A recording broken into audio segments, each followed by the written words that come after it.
Hello, lawn dogs. I use this Echo brand chainsaw. It is the homeowner version. It's the CS310.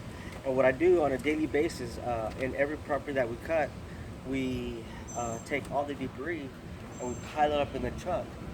But since this is a 5x5, no voltea, no voltea.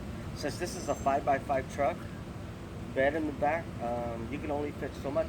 So the only way that I can fit 30 lawns worth of debris is that I slowly start, you know, dicing it down. That way I can fit more and more. So this is going to be a small demonstration.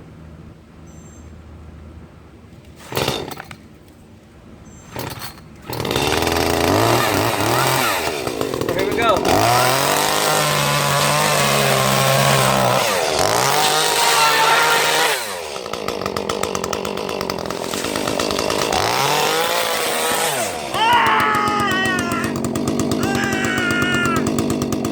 I'm just kidding, bro. You should have seen the look on his.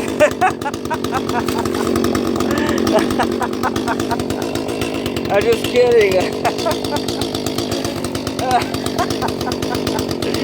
should have seen the look on this guy's face. Alright, long dog. You know, I just have a little fun for my uncle. That's the first time I ever do that. It was really funny. I'll see y'all later. Echo number 1, baby. Echo.